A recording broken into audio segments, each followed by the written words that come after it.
So it's so fun to raise your own queens. By doing so, you save a bunch of money, and times aren't easy financially now. And you get the kind of characteristics that you like from raising queens from your prize winning hive. So a few days ago in my last video, we grafted. I'm going to show you what it's like to go back to that starter hive, and fingers crossed, hopefully the grafts took. I did 10 of them. And then we're going to move the grafts over to a finishing hive. So they stay in the starter box for 24 hours. And then after that, we move them over to a finishing hive. The reason we do that, because a finishing hive has more bees in it.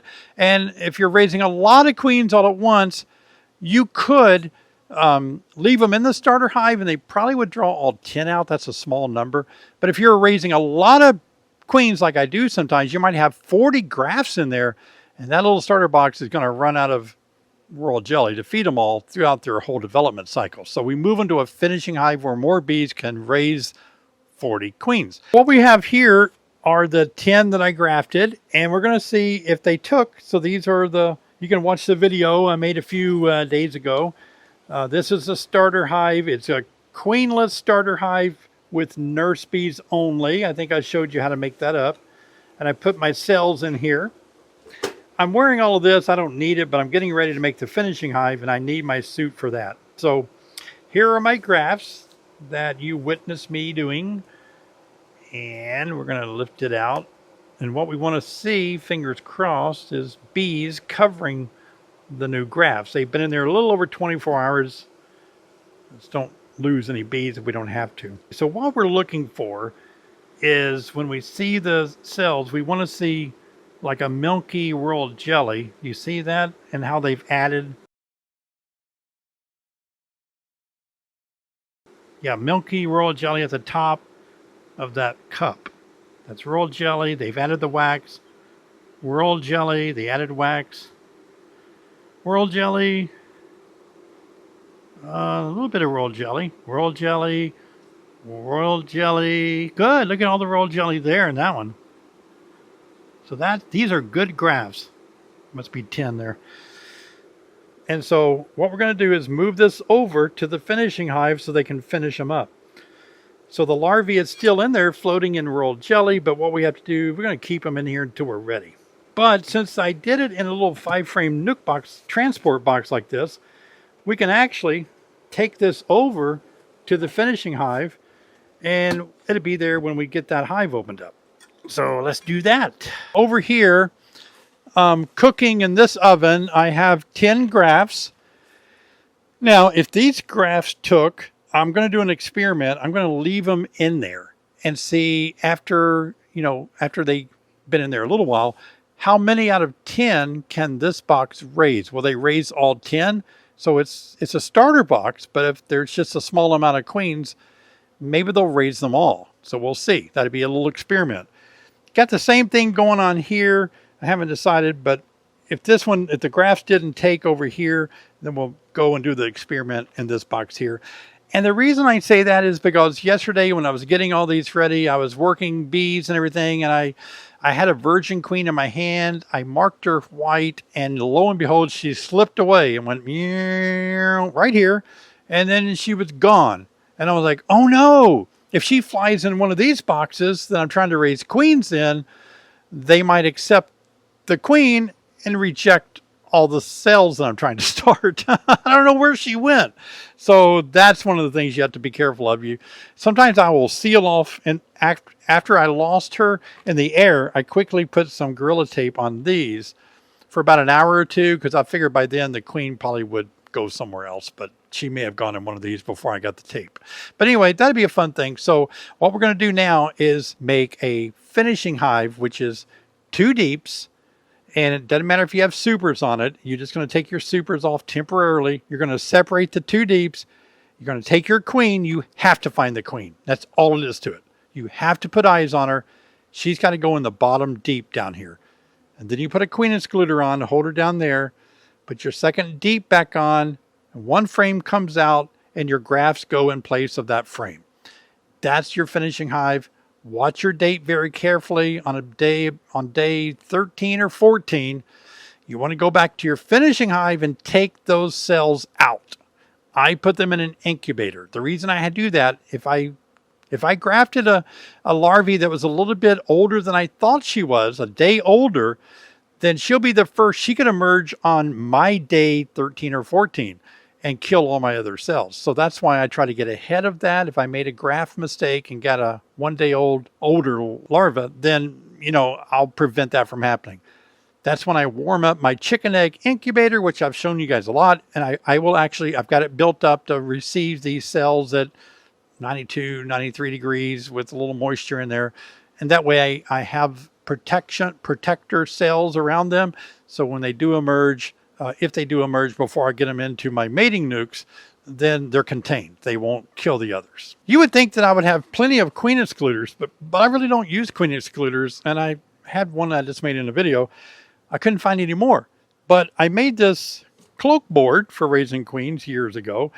And I made it, so I put a queen excluder on it. And so I decided to use this one because I don't want to wait and get a queen excluder. And I was taking the screws out, and some idiot put nails in 2 spots here. And that idiot must have been me. And I was like, oh, shoot. So Patrick said, use the hive tool, and you can pry it up. So we'll give this a go here. Let's see. Hey, Patrick, how you doing? I'm good. Oh, yeah, this works really good. This is the first time in 30 years that I've ever used this part of the hive tool.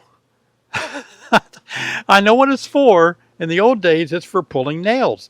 Lo and behold, it is finally, I was glad this was on there. So now we can just slip in here, get under that, and pry this nail out. Look at that. Oh my gosh.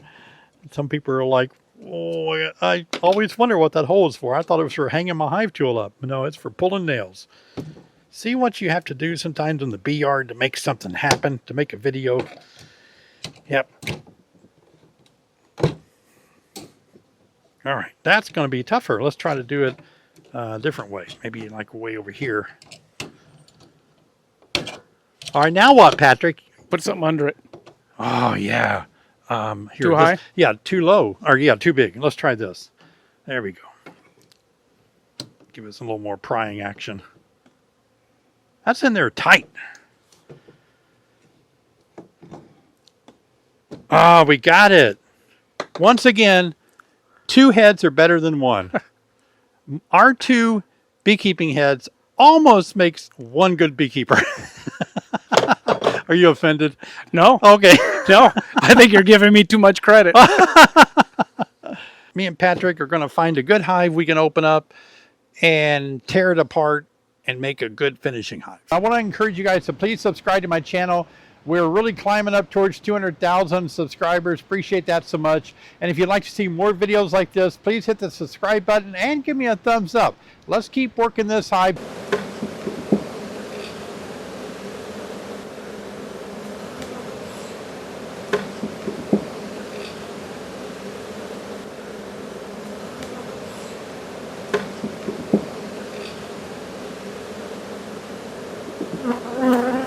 All right, let's see. Whew. Got a plan though.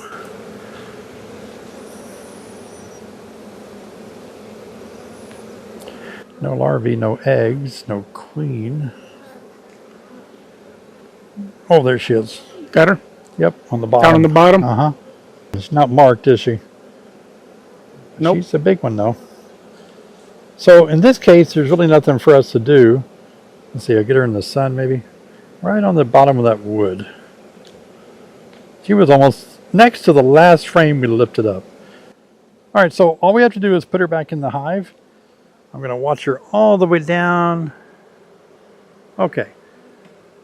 So now we know where the queen is. We can put the queen excluder on. We did it. Woo-wee. That's one of the hardest things in making a finishing hive. It's making sure you know where your queen is. Making sure she's in that bottom deep. All right, so let's put our last frame in. It came against the wall over here, so it'll be the same as I put it back over here. But let's clean the wall off. There's some nobules sticking out of comb and wax. There we go.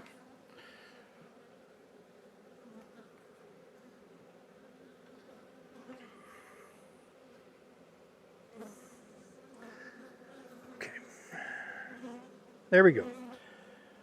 10 frames in bottom.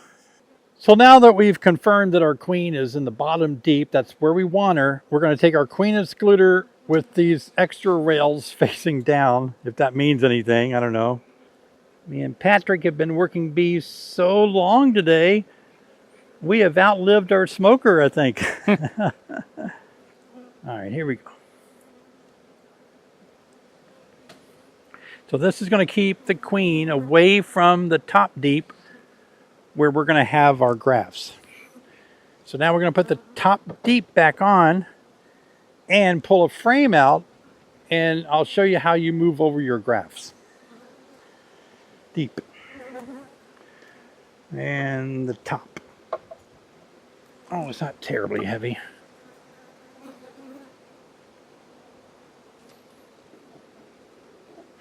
Okay, so here's the trick now. We know we have some frames against the wall that aren't very drawn out. You have so many bees around you, Patrick. And so the best thing for me to do, if I got to remove a frame, I'm going to remove a frame that has no resources on it, right? Let me show you what I mean. So in this case, if I pull out this frame right here against the wall, you're going to see that it has literally nothing on it yet. There's a bunch of bees. So we're going to lose this one. We're going to keep the bees by going like this. And then we can just temporarily keep this out of the hive. We do have to put it back in once we take out the grafts when they emerge or get close to emerging. Not when they emerge, but on day 13 or 14. So we want the middle space to be open. 1, 2, 3, 4, 5. We want a frame to go right there. So let's see if we can spread that out a little bit. We got 9 frames, so it's hard to make a space for 4.5. But we're going to get it pretty close. So I'm just going to use my hive tool and make a gap to receive my grafts right here. This is going to be in the top of the finishing hive. You can use your hive tool this way to make the frames go the direction you want them to go. Like that. All right, now let's get down in there and spread them out a little further to where over here they're almost touching the wall, but not quite. Almost touching the wall, but not quite. Right there. Now the grafts are going right here. Are they all the way down there? Yeah. Okay, I'll get them. So I'm going to walk down here and get my grafts. I mean, when you buy a queen and you pay like $40 maybe for a queen and the shipping, sometimes arguably it sounds like a lot of money. But when you raise your own, you realize that queen producers are getting what they deserve. It's a little hard work. We're just talking about raising 10 queens here. All right, so here is the starter hive. And here are my grafts. Earlier in this video, I showed you what they look like. Now, the big question is, that I get asked a lot, is do I shake the bees off these grafts, or do I take the bees in there? Take it like this. Take all the bees in there with you. They're committed to feed these larvae, and it's going to help this hive have more and more nurse bees just to go like this. So we're putting them in the finishing hive above a queen excluder of a regular hive. Now, if you notice, the bees all get along. You don't really see from this frame to that frame, you know, bees tearing up each other. They're all just kind of giving some Nasonoff smell, odor. You know, it works out pretty good. Okay, so a question to answer is, does it help or hurt to have this super full of honey above your grafts? It doesn't hurt anything at all. It just gives more power for them to feed them.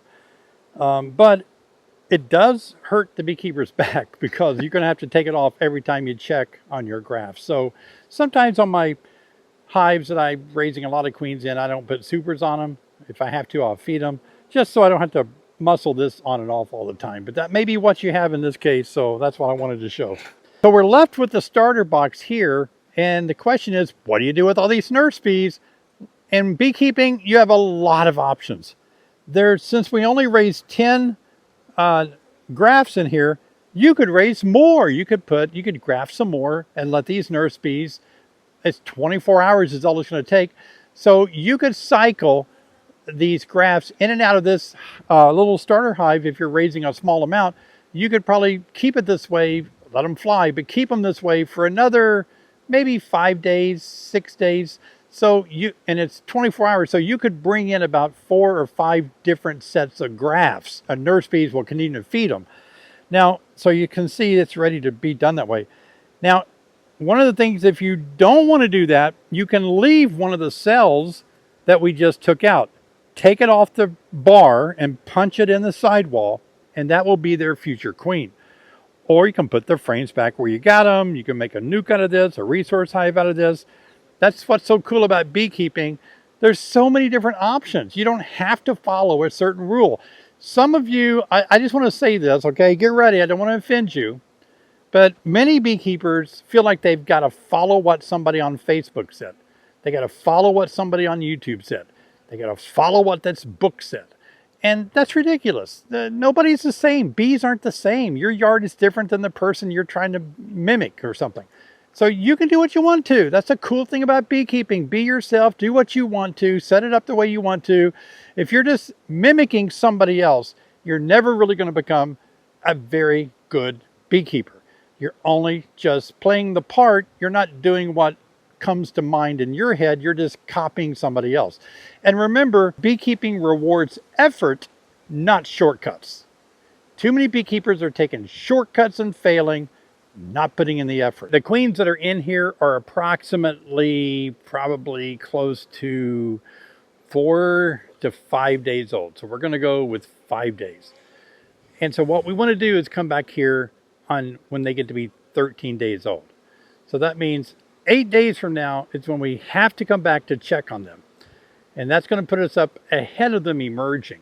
At that time, we're going to make another video. I'll show you what I do. I'll put them in an incubator, let them hatch in there. I don't want to lose them by them hatching and killing each other in here.